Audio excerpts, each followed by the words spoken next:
I'm Stephen Harris, the founding partner of Stephen Harris Architects. We're based in New York. This is our house in Rancho Mirage, California. This is my husband, Lucien Rees-Roberts. I am the founding partner of RRP, which does interior design and landscape.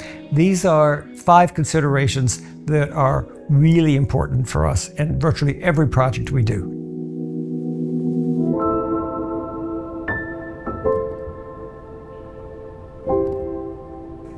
One of the non-discretionary things that we do when we're designing a house is think about the approach, the sense of arrival, and the transition between being outside and being inside.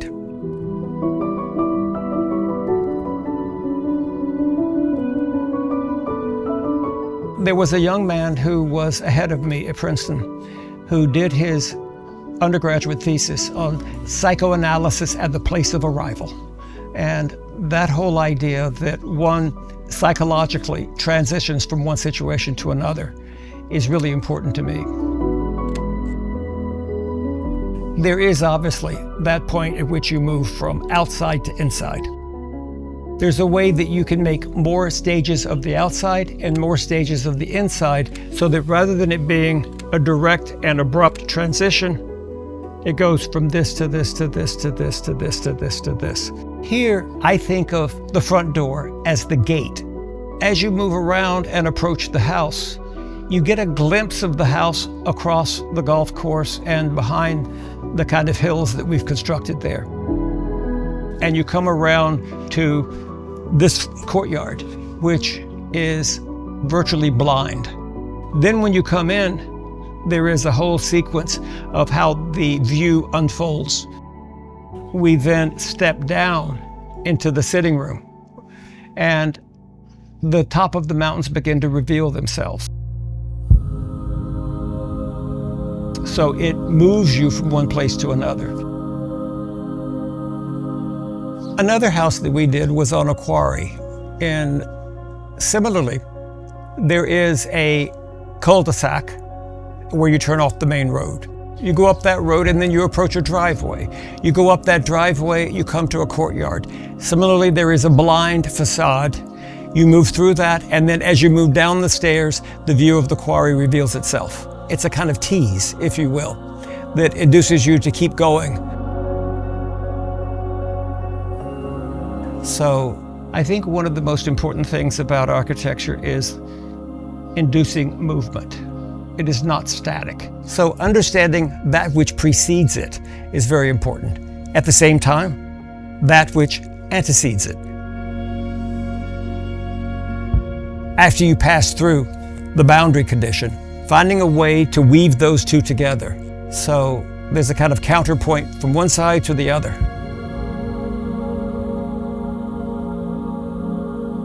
One of the non-negotiables whenever we do a house is the relationship between the inside and the outside.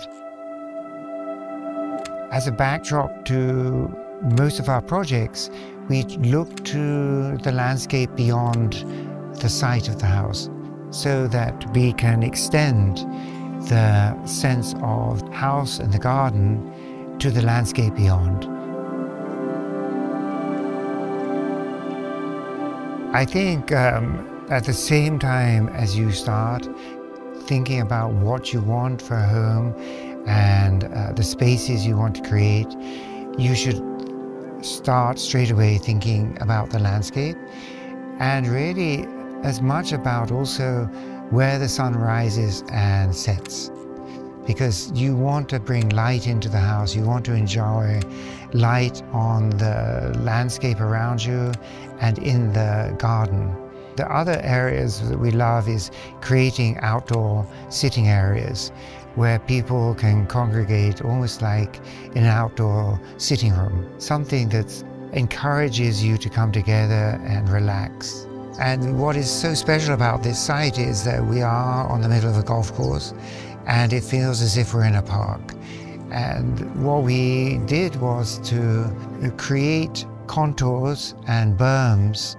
It gives a sense of depth, and it gives a complexity to the landscape, which is essential to creating that intimacy that you want.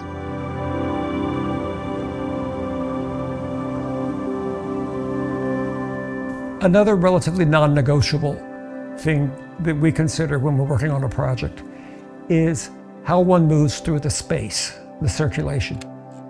I think when you're planning a residential project, find a way to make the best rooms those in which you spend the most time. So with one hand, make a flow chart and figure out what rooms do you spend the most time in. If it's the kitchen, if it's a dining room table, if it is the living room, whatever that is, chart that and figure out where you're spending your time. With the other hand, analyze the site. Where is light best in the morning? Where is light best in the afternoon? Here, we happen to know that looking west at dawn allows you to see everything with light on it. It's magical. Then minimize circulation. Very rarely have hallways. Always you're moving through one room to get to another. Getting from the bedroom to the kitchen is less about expedience than it is about experience. Trying to choreograph a procession through rooms is really important. So you actually come to use all of a space, all of the house. There's a certain perversity in this house where it's fundamentally a one-bedroom house, which happens to have 3 guest rooms. Well, the guest rooms are arranged like a motel. You move outside through the garden to those rooms. It also allows us to use this as a one-bedroom house if it is just us.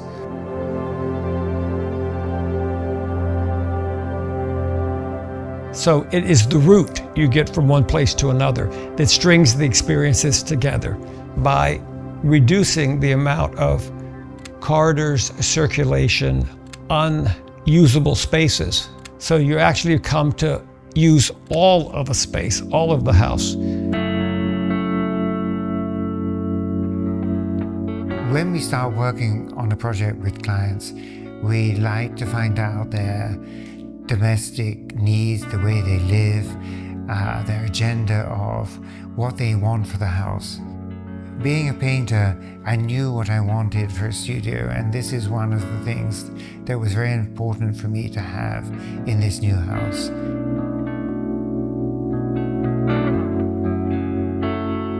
And on Stephen's wish list was having a garage where he could keep all his cars.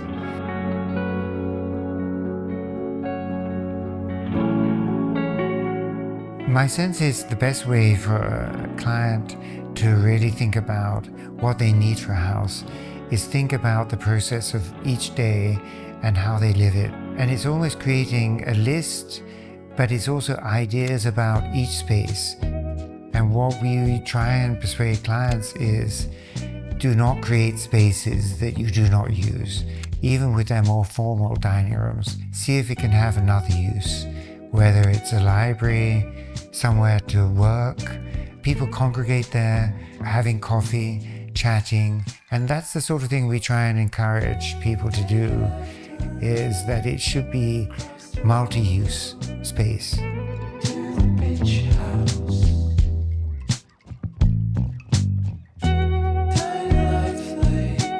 The same with the living room. Sadly, when the TV is somewhere else, people often don't go into the living room. And we try and encourage people to put a television in the living room. It can be hidden, there are different ways to do that, but it will also encourage people to use what can often be the best room in the house. There's a big difference between size and scale. Scale is much more a question of proportion than it is dimension. Most horizontal space is foreshortened in perspective, while vertical space is not. So organizing proportion and scale is critical to making a room which, although very large, can also feel intimate for 2 or 3 people. And in many cases, it's the space between things that is more meaningful. than the actual space itself. It needs to be such that people can have an ease of conversation without it feeling too big and spread out. And if that means, as in this house, there are 2 conversation areas in one room.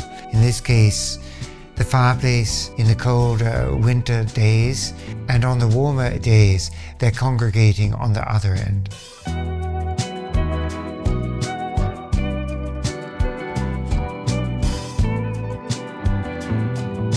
I think people sometimes equate the size of a primary bedroom with the importance and value of the house. I think, in fact, a proper dressing room, a proper closet with an island, and a generous bathroom is at least as important. One typically spends more time or wake hours in the bathroom, the shower, the tub, the loo, all of that, than you do in the bedroom. You're typically asleep in the bedroom. If you don't get the proportions right, all the fancy materials in the Western world aren't going to help. I think lighting, whether it's natural daylight in the mornings or artificial at night, is so important to how special the room feels, and it makes it feel more expansive.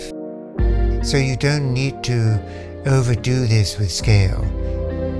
And one of the most important things is to have a sense of generosity and ease and comfort, but also an intimacy about where people congregate. I hope you've enjoyed watching this and are showing you the different spaces, both indoors and outdoors. Not only are these things which are important for us, I think they're important for how one thinks about domestic life.